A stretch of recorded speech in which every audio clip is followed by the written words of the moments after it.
Praise the living Jesus. You have been following the series that we have been sharing. That is walking in the spirit. You see, the last time, quickly, I want to just take 2 or 3 minutes to review what I said last time. Last time I said, we talked about King Solomon. He has been feeding his flesh every time. He said anything that his eyes want, he do what? He give it to the eyes. And what happened to him eventually? What happened to him eventually? Huh? He fell spiritually. God bless man. He fell spiritually. God said, don't marry this type of people. And he went on acquiring them. He acquired 700. You see, and 300 by 1,000. You see, he was feeding his flesh until one day the flesh grew bigger and the flesh what? Destroyed him. They took him away of the Lord. I want you to know that point. Do not, please, be feeding your flesh. Like I said also, there are some people, there are some habits that we need to give record. Otherwise, those habits, they will what? They will prevent us from getting to the promised land. When I was in Nigeria, I used to remember a particular song that they sing. I think I don't know who sang the song, but I need to hear it.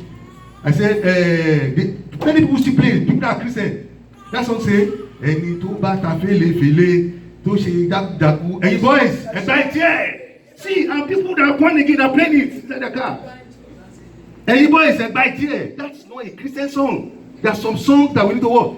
Delete from our car, because this thing they are working against the nature of God in your body.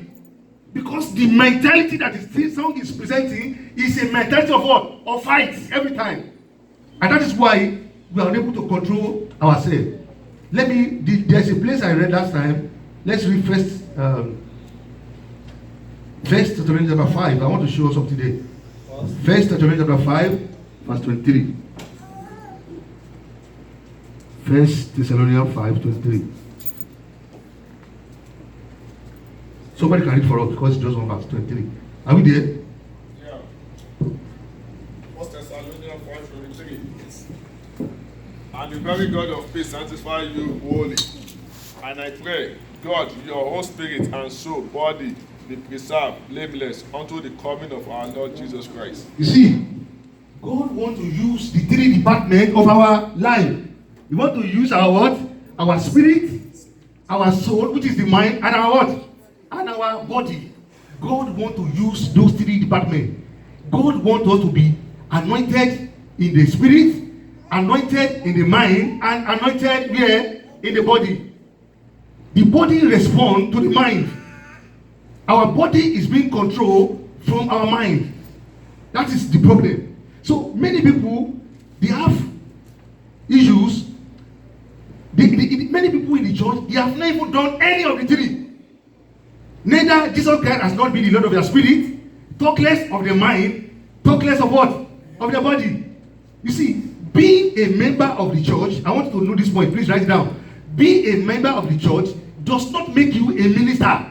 I want to know that point. This is an error that I've seen in many churches. The fact that you're a member of this church does not make you to be what? A minister. For you to be a minister, you have to give your life to what? To Christ. That is the starting point. You need to do what? To give your life to Christ. Joining a department in the church without being born again is like you're endangering your life. That is it. That is the truth that we need to know. Praise the Lord. So you need to do the first thing that you need to do. I want to start from that point. Let's read John 3:3. It's a familiar text. John 3:3. Somebody for us. So you just want this. If it's longer, I will read myself. John 3:3. Jesus answered and said unto him, Verily, verily, I say unto thee, except a man be born again, he cannot see the kingdom of God. You see, except a man is born again, you cannot participate in the spirit realm.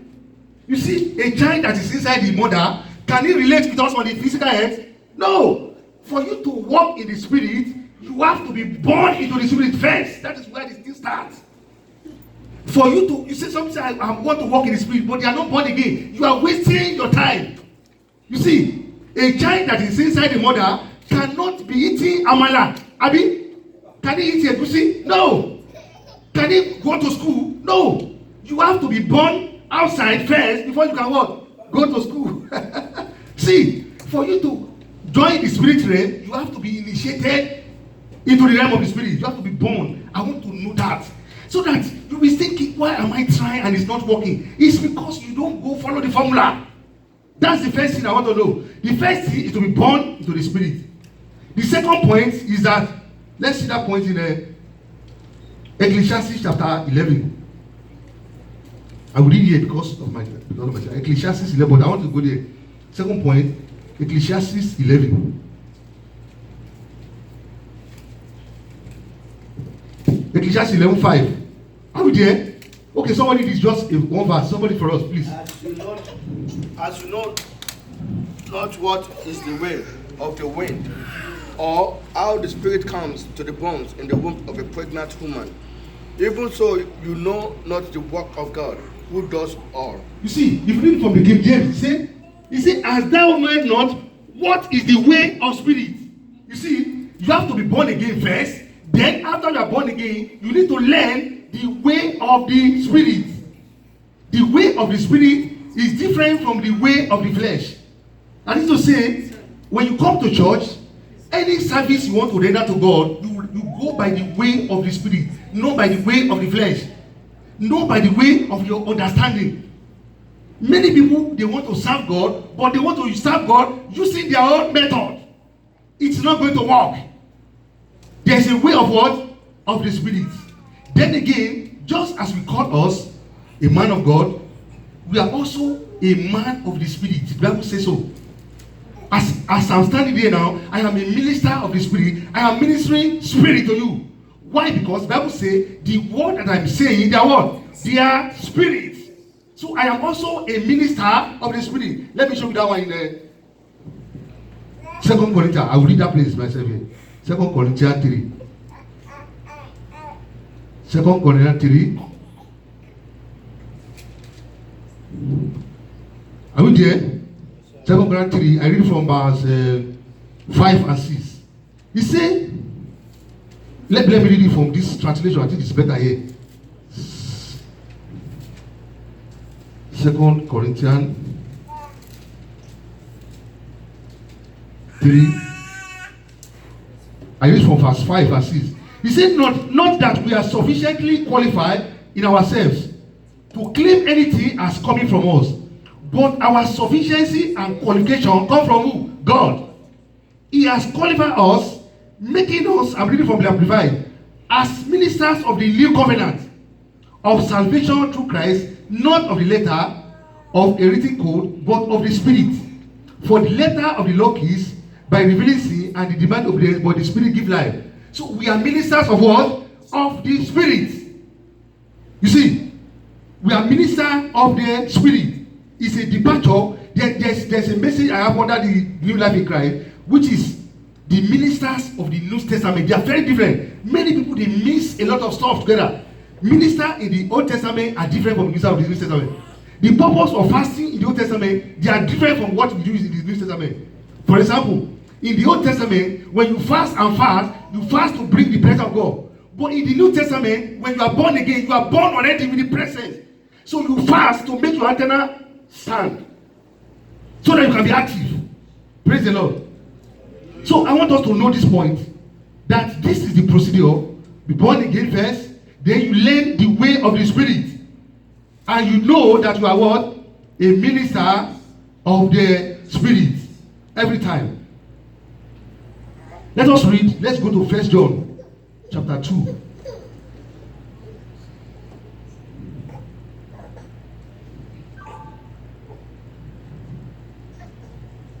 1 John chapter 2. I read from it. 1 John 2. I read from verse 15. If you are there, I read. He said, love not the world, neither the things that are in the world. If any man love the world, he said what? The love of the Father is not in him. The two cannot work together. For all that is in the world, the lust of the flesh, and the lust of the eyes, and the pride of life is not of the Father, but is of what? Of the world. And the world passed away, and the lost thereof. But he that does the will of God abideth what? Forever. You see, if you are a Christian and you like the way people in the world address you, something is wrong with that person. If you are a Christian and all you like is the way the people of the world are getting their money, if you are a woman, for example, now, you are trying to get money by the method of the world, something is wrong with your Christianity. There is something you have not understand. See, if you like to dress like this prostitute, it means something is wrong with your Christianity. Praise the Lord. Hallelujah. We need to note that point as a Christian. Then again, let's go to another thing that is, another thing that causes problem for people in their walk in the spirit is that when they give their life to Christ, they refuse to burn the bridge. When they do what? They give their life to Christ, they refuse to do what? To burn the bridge. There is a link that always carries them backward into the world. For example, if it is alcohol that you like before, you need to do what? To burn the bridge. How do you burn the bridge? Anybody that is drinking, that is your friend, you tell them you are born again, and if they don't hear, cut them off. Because they will not allow you to enter into the kingdom of God. The Bible says, I have this here because of my time, I may not go there. It says, if your right hand, let's go there. Let me show you something there. It's in Matthew 18. Let me show you something there. Matthew 18. Matthew 18, 8 and 9. Let me read it because my time, please. Matthew 18, 8. He said, wherefore, if thy hand or thy foot offend thee, cut them off and cast them from thee. It is better for thee to enter into life hot or maimed rather than having 2 hands or 2 feet to be cast into the everlasting fire. And if it is your eyes that is the problem, he said what? Pluck it out. It's not talking about the physical eyes. Whatever that is causing problem, whatever is the bridge between you and the world, he said what? Cut it off. If the person is maybe your former girlfriend, maybe your former man friend, block the number. Otherwise, some people say, I want to preach to that person, let me change him. You yourself, you are not yet on the floor. You are still between the water and the... So if you are not careful, they will do what? They will pull you back inside the water. So some people, they used to say, I know a particular woman in my work, every time I'm talking, I talk about Bible, testimony, say, are you the only pastor? You know what I do to those people? I say, They say, he said, no, come, you are a human being, please remember this. What do you do to them? Leave me alone. Otherwise, they will do what? They will pull you to their side. You need to know that point. Burn the bridge. Let me give you an example of someone that burned the bridge. Let's see. 1 King chapter 19. 1 King chapter 19. I want to show you the example of somebody that actually burned the bridge. 1 King 19. Are we there? 1 King 19. I read from here. He says, and so he departed thence. He was talking about the time between Elijah and Elisha when they want to take him. And so he departed thence and found Elisha, the son of Shaphat, who was plowing with 12 yoke of oxen before him. And he with the 12, and Elijah passed by him and cast his mantle upon him. And he left his oxen and ran after him and said, let me, I pray, decrease my father and my mother, and then I will follow thee. And he said unto him, go back again, for what have I done to thee? And he returned back from him, and took a yoke of oxen, and slew them, and boiled their flesh with the instrument of the oxen, and gave unto the people, and they did eat. Then he arose and went after Elijah, and what? And ministered to him. He burned the bridge. Any link, whether it's on Facebook, block the person that is disturbing you. Otherwise, the person will not allow you to do what? To enter into the kingdom of God. There's a proverb in Yoruba, they say, Ajagbodo, they do what? They look for somebody to join them. Anybody that is not going to the same pattern, please, I drop you off on my journey. They will say anything, but you don't mind them. They are not going anywhere like a Pharisee. He said they don't want to enter the kingdom of God, Abi, and they are preventing those that want to enter from entering. He said, "Well, leave me alone. If they don't hear English, speak your dialect to them." If you see Akure say Gobire, you see Jesa, say any language to them. He say Yiminu.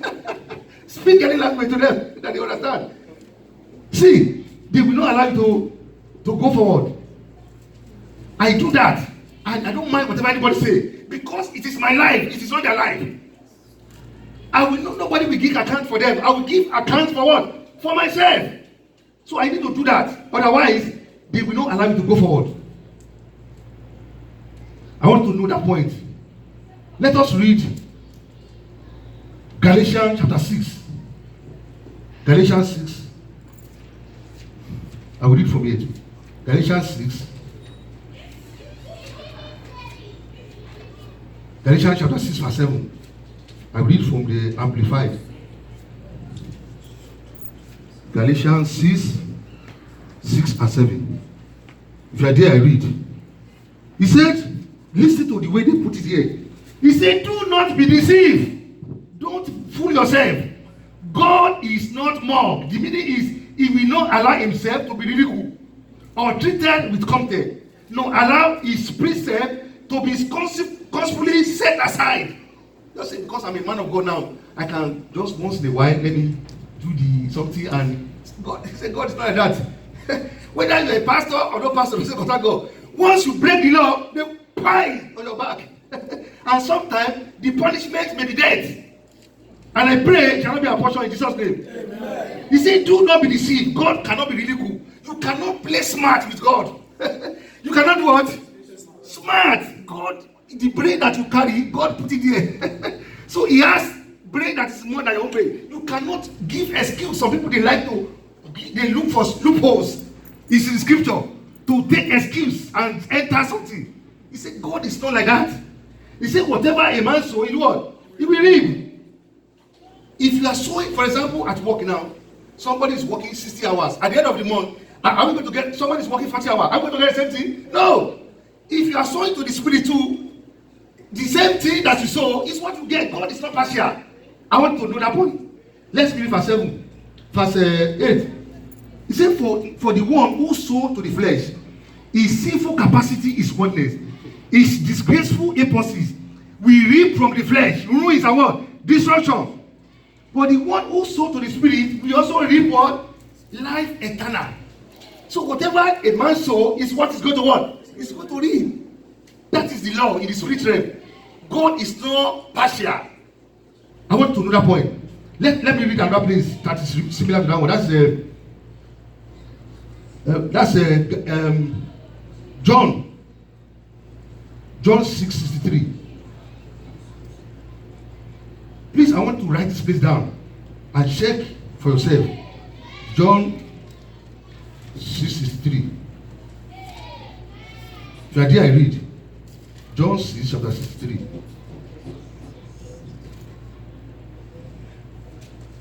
It says, okay.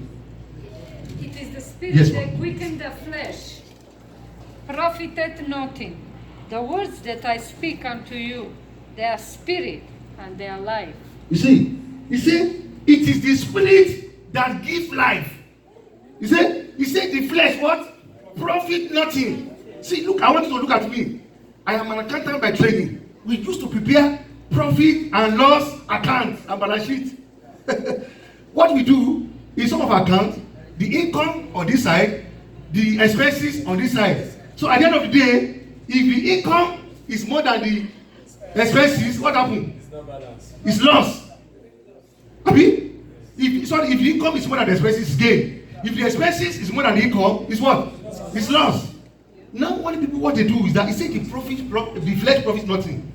If you are getting money, some people they come to church. I've seen this kind of crazy thing when I was in Nigeria. They come to church, they want to give testimony. Somebody is a prostitute who come to church. He was carrying different type of men and he collect money from that. Say, testimony time, say 50 times. Say, come and see the Lord is good. Hey, I have seen the Lord is great. And God will be saying, hey, see these people now lie against me. This money is getting from 419. The money he got from different kind of method. The money that's supposed to be used for project. Everybody will come to office, they share it. And they say, glory be to the Lord in the highest. Everybody shout hallelujah. And who is that? Who are they deceiving? Themselves. Now, let me tell you something. When you get income from the devil, let us say the income is, maybe you get a car from the devil. You see all those metal, maybe $2,000. By the time the problem of the car will come, it will be 40,000. So 2,000 minus 40,000 is what?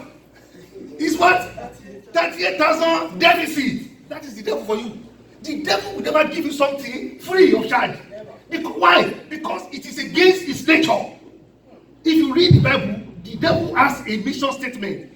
People just believe. Many Christians, they act as if they don't know.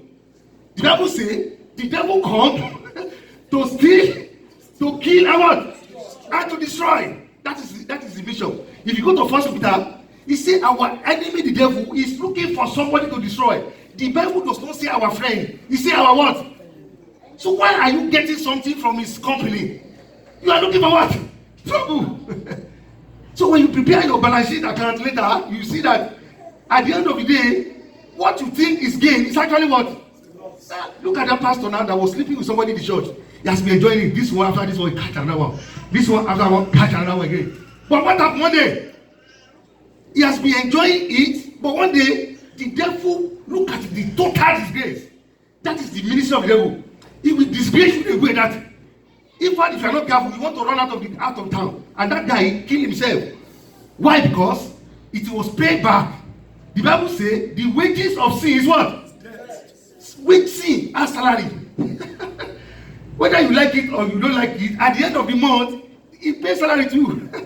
But sometimes he does not pay the salary every month. He will pay the salary once in a go sir. When the salary comes, say, hey! So that is why we need to be what? To be careful. Let me just say one or two before my time is expired. Please enough. Let us read Hebrews chapter 2. Yes, let's. I'll just take two or more scriptures very close. Hebrews chapter 2. Hebrews chapter 2, from verse 1 and 2. Let's go there. I have a message on this topic. Hebrews chapter 2, verses 1 and 2. Are we there? Hebrews chapter 2, from verse 1 and 2. Let me read it from Amplified. It's better in their place. Hebrews chapter 2.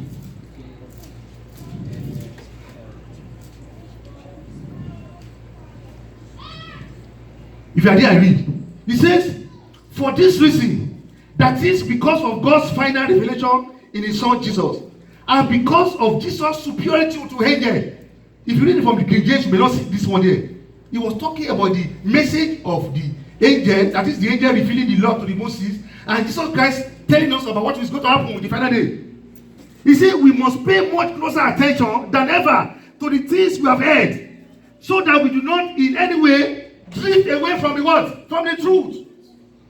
You see, be careful because of your friends. They will show you something. You see, I got 5 car now, and this is what I do. And the Bible says the deceitfulness of the riches. The devil has a way of packaging something. You look attractive, and you yourself want to enter, and you are a Christian, you are born again. The Bible says, be careful. Look at verse 2. Say, for if the message given through angels, the law given to Moses was authentic and unalterable, and every foundation and disobedient had received an appropriate penalty. You see, how shall we escape now? If that time every disobedient, they what? They get pie in the bottom.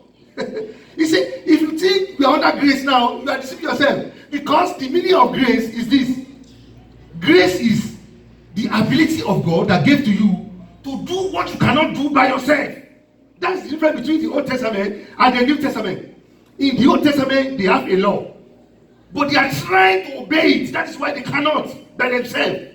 But in the New Testament, God gave us something that will help us to obey. That's different. See, you see, if those times they don't escape, everybody that see, they get their pie. Because the wages of sin is what? There is a punishment. You cannot escape it. See, so you say, how can we escape now? If we neglect this thing that they are teaching every time, Praise the Lord. I want us to note that point. There's no excuse, no shortcut inside this thing. There's no what? No excuse, no shortcut. 2 Corinthians 3. I've mentioned that one in the Sunday school, but let me quickly read before I close. 2 Corinthians 3. 2 Corinthians 3. Just one point I want to mention here. 3:10. 2 Corinthians 3:10.